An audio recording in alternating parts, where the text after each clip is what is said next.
All right, joining me now. Thrilled to have him back on SI Media with Jimmy Train. It's been a year, lots gone on, and he is a very busy man. So appreciate him taking the time. Thursday Night Football on Amazon, and of course Saturday's Game Day and the top game for ESPN. Kirk Herbstreit. Kirk, how are you? Great. How you doing?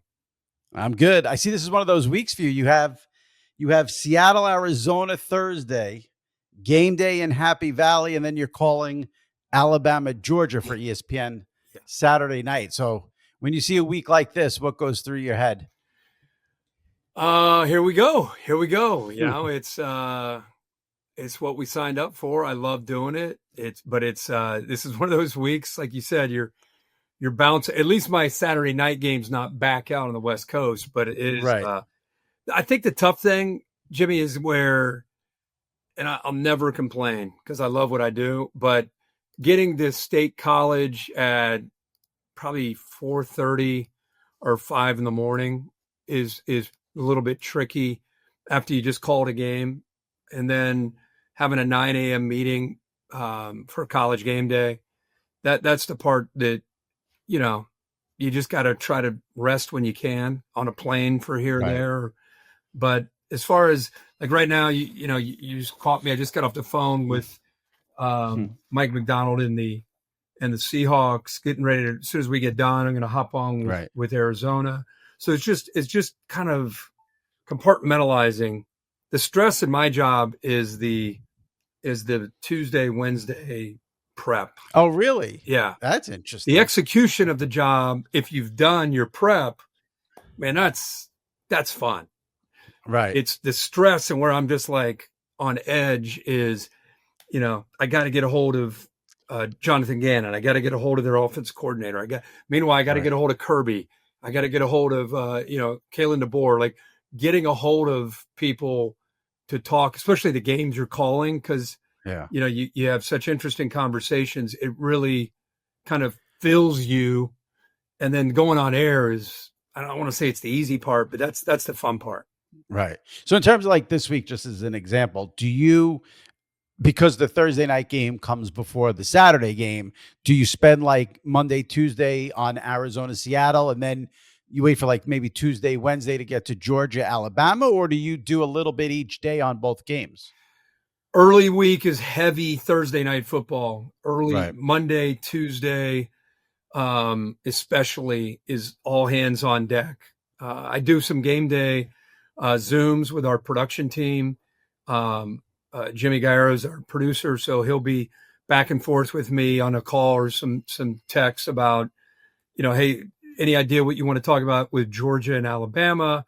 Anything you want to talk about specifically with Penn State and Oregon?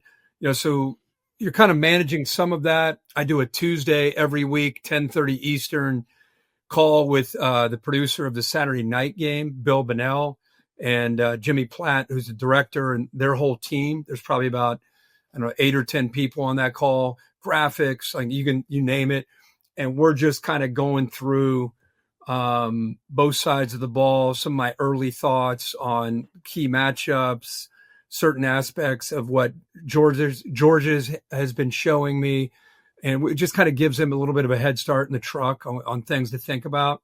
And then, then I get back into my Thursday, prep mode of getting a hold of these coaches, and I fly on Wednesdays typically to wherever my Thursday night game is. So, you're in the plane and you're constantly working on things. So yeah, I guess it's kind of a smorgasbord. I guess it's a little bit of both, but early in the week, Monday, Tuesday, Wednesday, it's some game day, some Saturday night, but a lot of Thursday night. You hear about the players saying, man, it's a short week.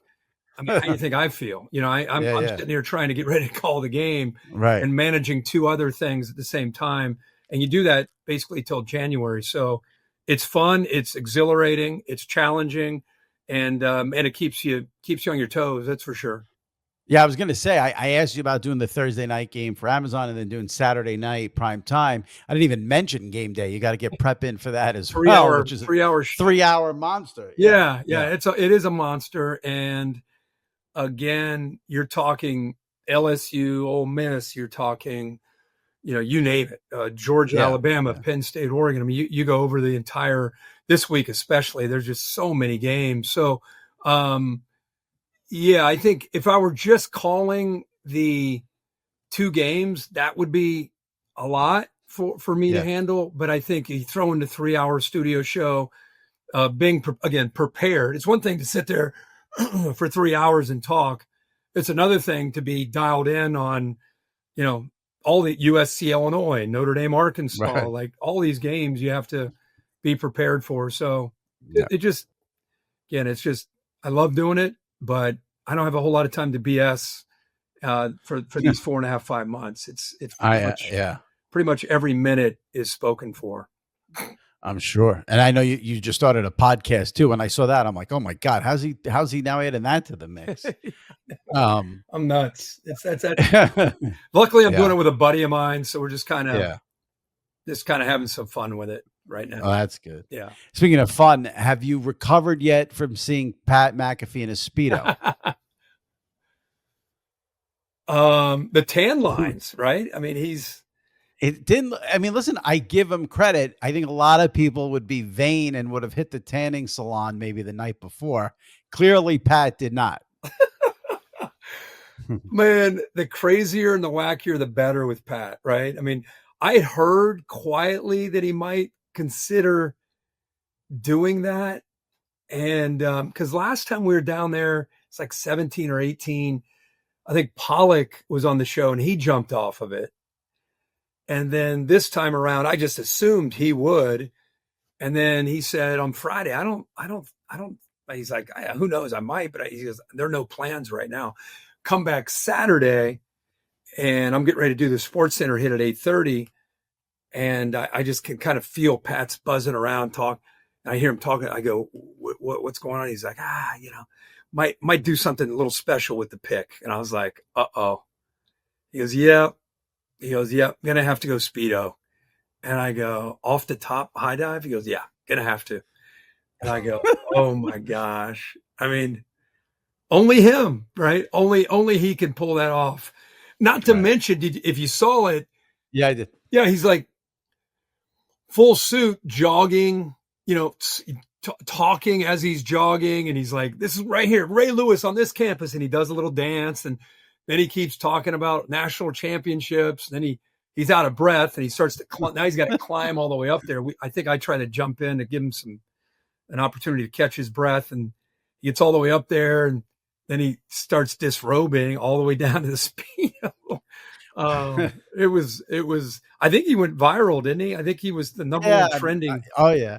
I mean, when I was watching it, in my head, I'm like, oh, he's going to jump off this high diving board. I'm thinking, okay, that's a good bit right there. That's a good way to end the show. I was not expecting the strip show. So that, he took it to that next level, and that's what Pat does. Oh yeah. Yeah. You can always count on him having a curveball, a very unpredictable curveball.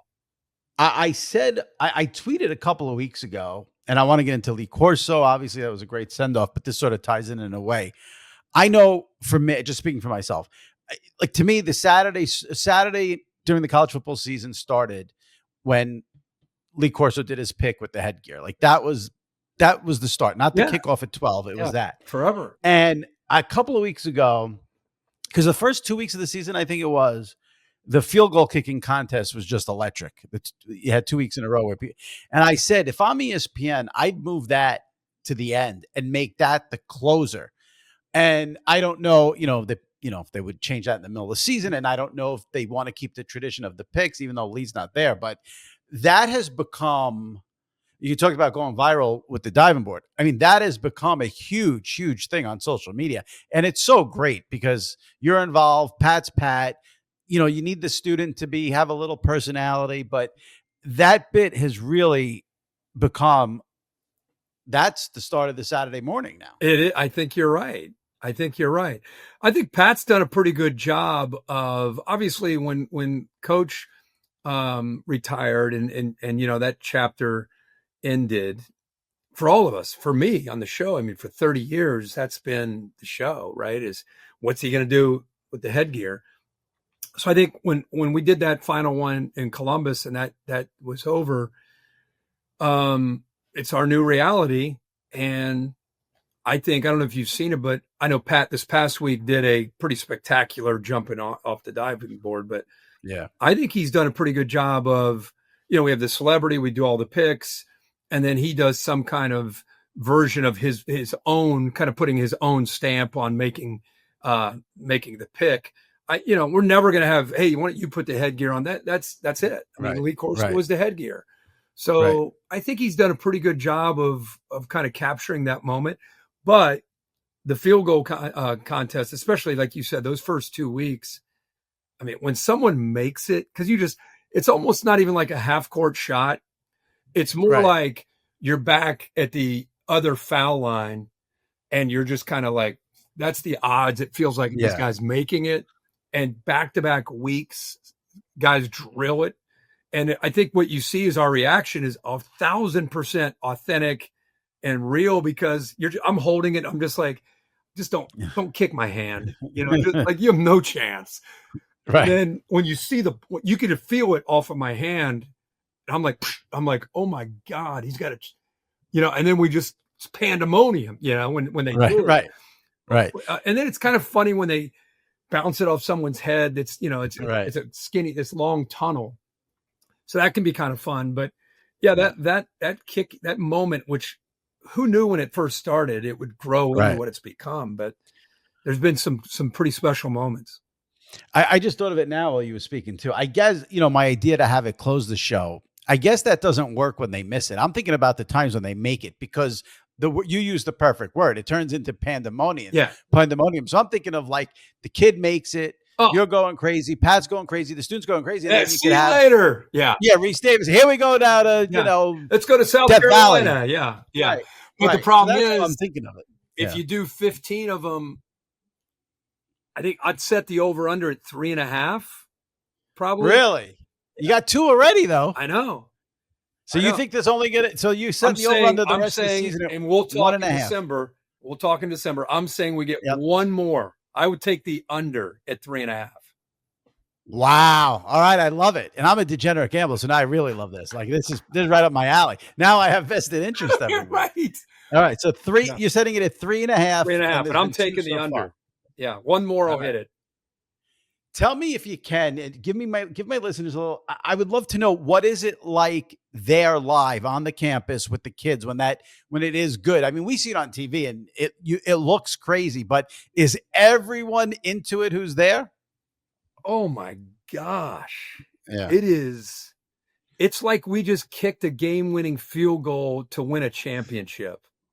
Like the buzz around, it's like 30 seconds of just complete out-of-body jubilation, not just with us, but the people around the area. It's almost like people are crying. I mean, it's the craziest thing to see. And, it's life-changing for, this is real. This isn't like fake money. This is real. Right, and these people, they either have loans they're paying off or their parents are paying for it. I mean, that slow-mo on that shot of that kid that made it, like the intensity of like, oh my, he had I can't remember where he was. He had high top cleats. I think it was Oklahoma. He had like high top cleats. And I'm like, this guy's got no chance, and hit it. I mean, he hit it right down the middle.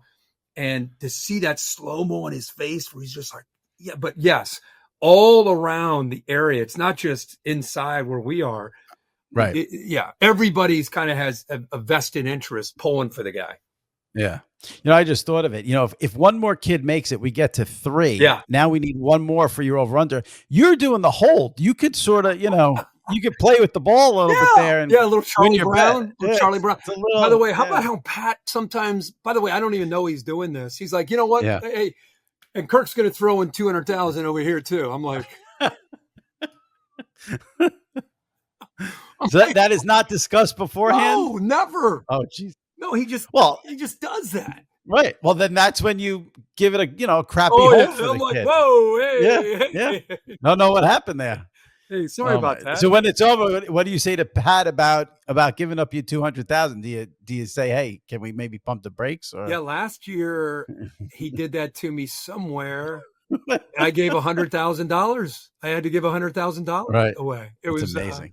It was amazing. You know what? It's Pat, as you know, Pat. I mean, he sometimes gets really I think early when he was on with us, he got really misunderstood. I think people just saw a guy in this, that you go from traditional linear television to an internet sensation coming onto the show and doing things unconventionally, doing things the way he does. And I think, I think he overhypes the fraction of the audience that was like, what's this guy's deal? Yes. I think he blows that out of proportion. I think there were some people that are like, this guy's why is this guy on the show? To me, it's a very small group, but I think after a couple of years now, I think they've come to realize Pat he celebrates the sport. Like he's in this era of kind of some of the stuff that's out there. A lot of people are looking to like pull the rug out from you and they want to see you fail. Pat's not that guy. Pat lifts up. And so not just a kicking moment, but listen to him talk. Like he talks football. Like he breaks the game down, I think, very well. So he's been fun. His energy is obvious and it's contagious. So we're on a roll, man. We got a great show. We miss Lee Corso. That's what I was gonna ask, is just from a personal standpoint, how weird is it that he's not there every week with you? And then from a professional standpoint, in terms of, that segment is not there at the end. But it was evident to anyone who was paying attention that you guys had a very special relationship. So I would imagine it's a little strange, more than a little strange, that he's not there. It's coming, he's 90, but the fact that he's still not there has got to be bizarre for you a little bit.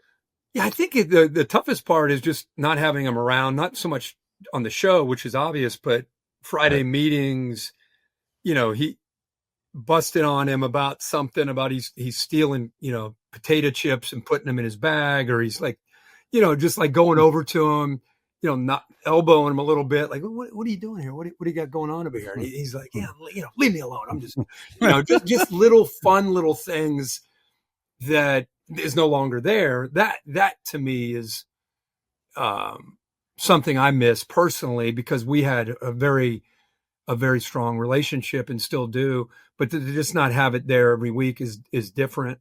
The show, the vibe on the show is, still talking about the games, right? But it's just not having him there is just different. And I think Nick Saban being there, another guy that I think gets misunderstood, like, oh my gosh, he's dancing, or oh my gosh, he's smiling. It's like, but we know him on a different level than people are used to seeing him standing at the Alabama podium and, yelling at the media or doing whatever he does. But like, he's got a really good personality, and he's doing a great job of fitting in with our crew. And so, you miss Lee Corso, but you're kind of, I'm 56 years old. I'm still doing this.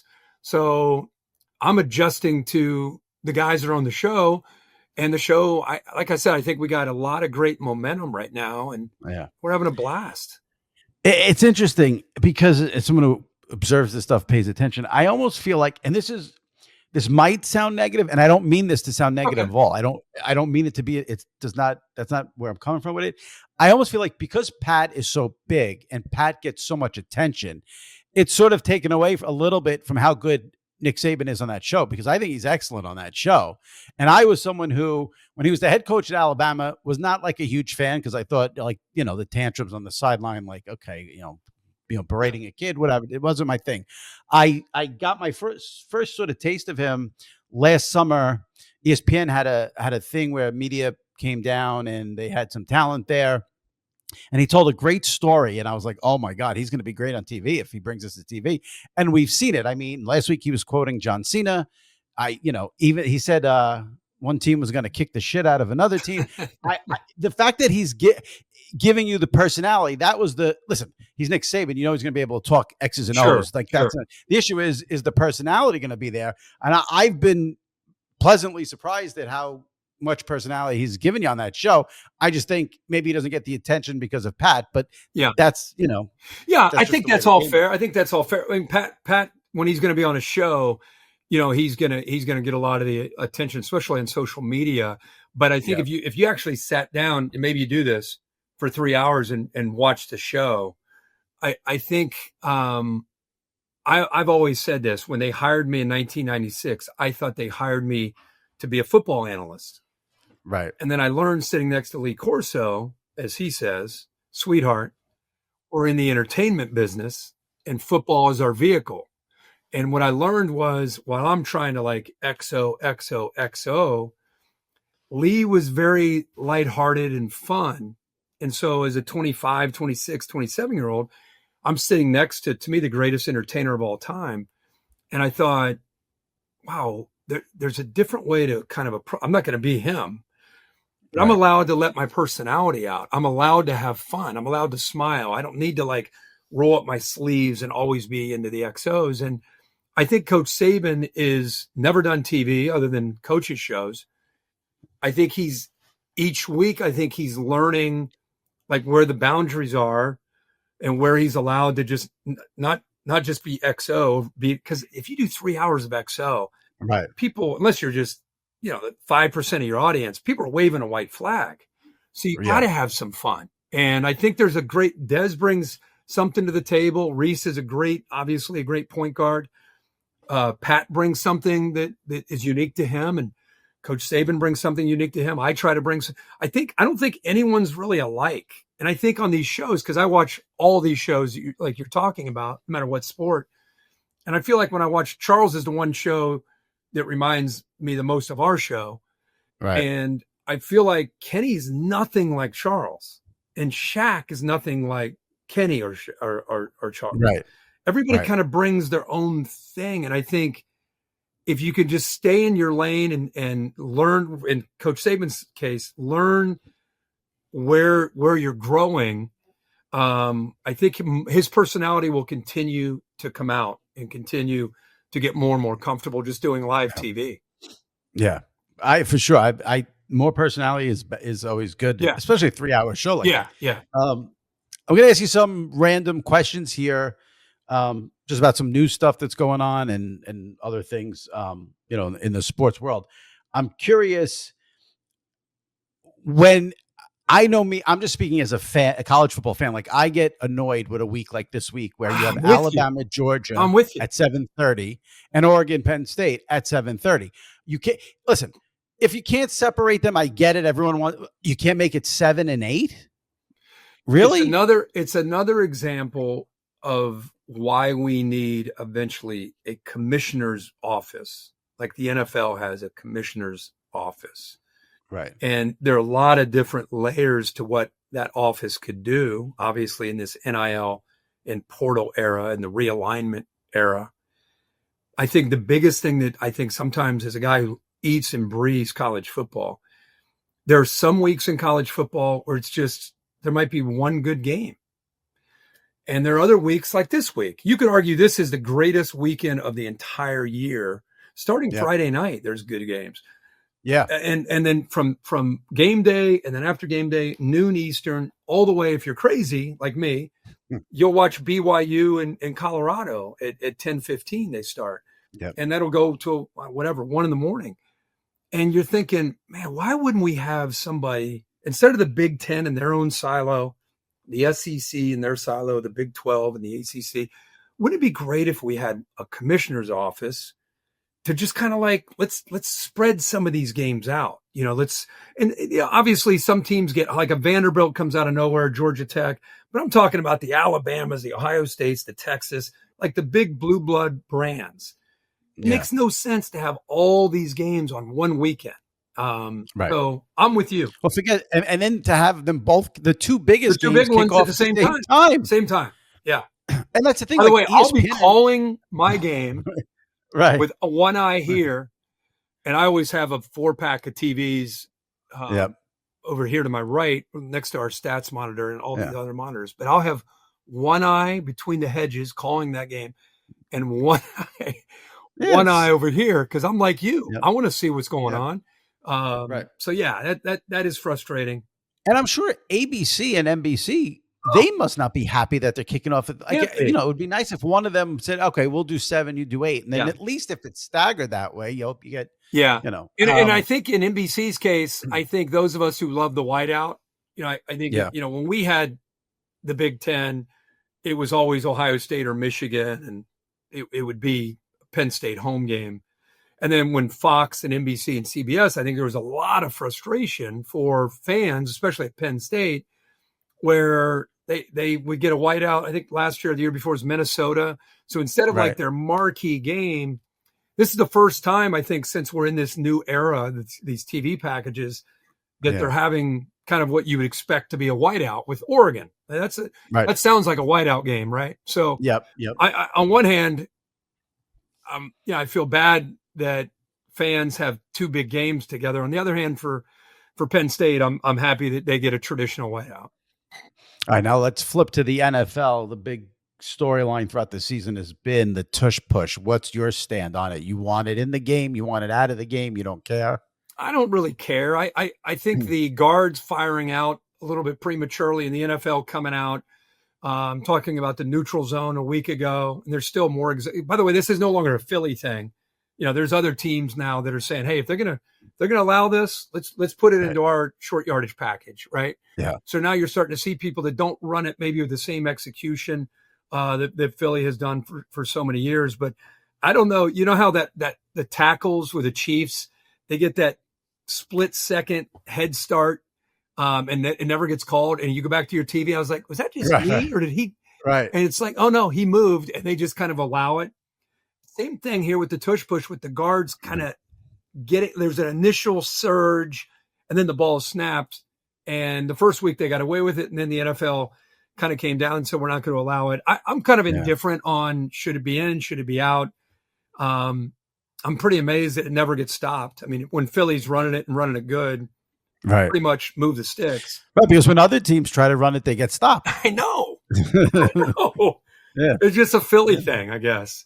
Yeah, I see you'll have Philly in a couple of weeks against the Giants. That'll be, and now that the Giants have Jackson Dart, going, that'll make that game a lot more interesting. And then you have the week before that. Are you a Giants or a Jets? Neither. When I was a kid growing up, I was a Jets fan, and then once Parcells left, my Jets fandom ended, and then my gambling took over, and it's whoever I bet is. Oh, okay. And then just from doing this over the years, I end up with players and teams. Every year there's players I like. I grew up as a kid, and I'm older than you. I grew up as a kid. It's back when Roger Staubach and Terry Bradshaw, and most of the country, you were either a Cowboys or a Steelers fan. And I was no different. Living in Ohio, I liked the Cowboys, America's team. And then I got a little bit older, and the Bengals got a little bit better with Ken Anderson and Isaac Curtis. They went to the Super Bowl in '81, and I became a little bit more of a Bengals fan. But then I started doing my job, and I'm like, I'm covering all these guys from the time they're 18. I kind of watched him like an uncle, watching him go off to play in the NFL, like a guy like Saquon Barkley. Like, I'm pulling for these guys. It's really hard to be that's kind of a fan at this stage. I'm with you. Yeah, and I for years I hated the Bills, and now I feel like all I want is to see Josh Allen win a Super Bowl. Like amen. You get players you find players you like, and you get on that bandwagon. And I'm with you on that. But plus that fan base. I mean, let's just get them to a Super Bowl, right? Yeah, them in Baltimore both. It's easy to want to see. And I think I'm guilty of wanting to see Detroit. A that would be like that too. Because if you did get a Detroit Buffalo Super Bowl, it would be hard to figure out who to pull for. Like I'd love, like who do you pull for? Right. I mean, the Bills at least got there a bunch of times. They lost all those Super Bowls. Detroit's had nothing. Nothing. Yeah. But they looked good last night, didn't they? Yeah. Oh yeah. Oh yeah. That was impressive. Yeah. I got to ask you about Al, because when you came on here once before, you told a great story about like Al is not a big dog lover. Yeah. But he took to your dog, Ben. Yeah. Now you've got Pete. I need to know the Al Pete relationship. No, he's all in. He just laughs. Now Ben was 9 and 10 years old when he was around Al, and super docile. You could just walk around with him, and he just kind of walked and just was super quiet. Now Peter is he's still 1. He'll turn 2 in a couple weeks. So he's got a little bit more energy. But Al just kind of laughs at him. He's like, "Where's the dog? Where's the dog?" And I tell you, I don't know if I've ever seen a dog. Ben kind of started this. Peter, I call like a Taylor Swift of college football. Like his popularity, it's insane. And I think you could add all of us on the game day set combined, and I don't think it would add to Peter's popularity. It's right. It's the wildest thing I've ever seen. So I've become just a dog handler when I'm on the road. People are like, can I have my picture with Peter? I'm like, of course. When I had you on once, I didn't ask you. We did the whole interview, and I didn't ask you about Ben. And I got so much crap from people about how could you not ask? How could you not ask? Yeah, I'm like, okay, it's I'm under time constraints. Yeah. So, well, but Al loves he loved Ben and he loves Peter, and Peter travels with me to the NFL games. He'll be with me this week. We'll take him to Phoenix to that game in Arizona.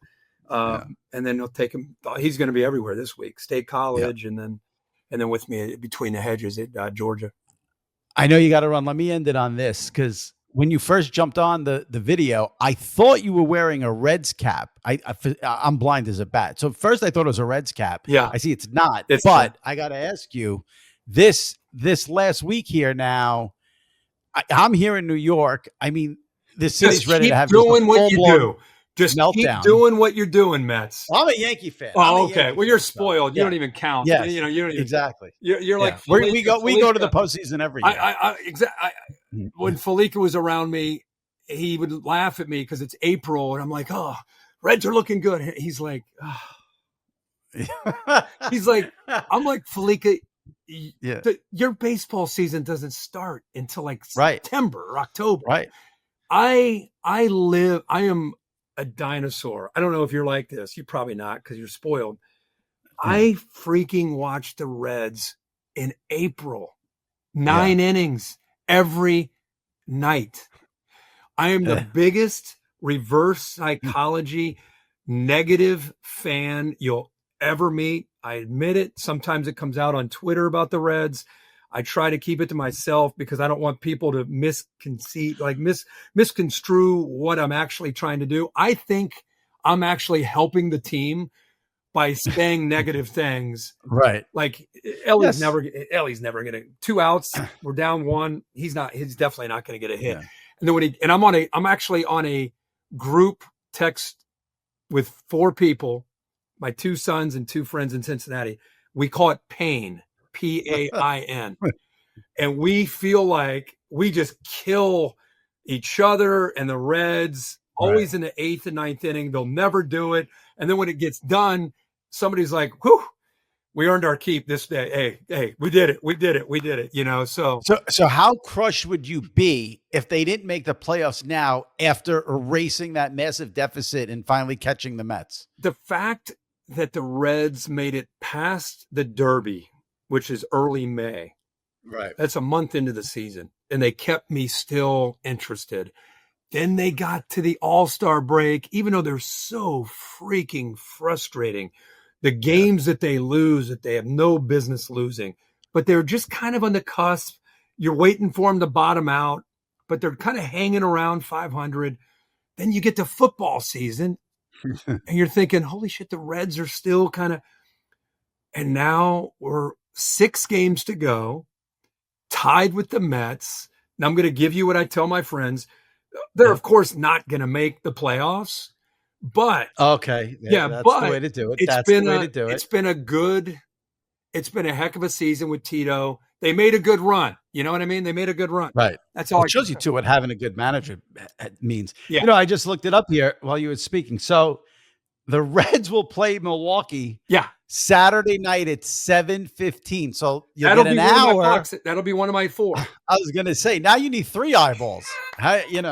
Bro, trust me. I have, like you, I got very few talents. One of them is watching multiple sporting events at once and actually having to talk about one on national TV and managing to, you could say to me, at a break, Fowler could say, "Hey, what's the red score?" I'd be like 3-2, sixth inning, just made a pitching change. Like, I got it. I got all what's happening, but it'll definitely be on the one of the screens. You might have a situation where maybe the Reds will clinch while you're in the middle of calling that Alabama Georgia game. Trust me. I hope we get. You tell ESPN to put a camera on you. It will be talked about on the air. Right. And if they don't, which they're not gonna, we'll just let it pass. We'll just let it pass. I love a reverse jinx. I do that all the time with my wagers. Yeah. I don't know what team I bet Sunday. I text my friend, your team is garbage. And then they come back and win. And you're like, hey, you know what? Whoops. Yeah. Yeah. Kirk, I appreciate it because I know you're swamped. So we'll be seeing you Thursday night on Amazon for Seattle, Arizona, Saturday game day, of course, every Saturday, and then Alabama, Georgia. And then next week you go to Florida State, Miami for game day, I think, correct? Yep. It's great having those two teams back for sure. That'll be great. That's the way it's supposed to be. Florida State's got to win in Virginia. Tough game for them Friday night on the road. But if they do, that's set up for a huge Miami and Florida State. That would be hopefully they're both undefeated. That'll be hot. That'll be a really good season. Yeah, I agree. I enjoy it. Thanks a lot. All right, appreciate man. it. Take care. Well, take care.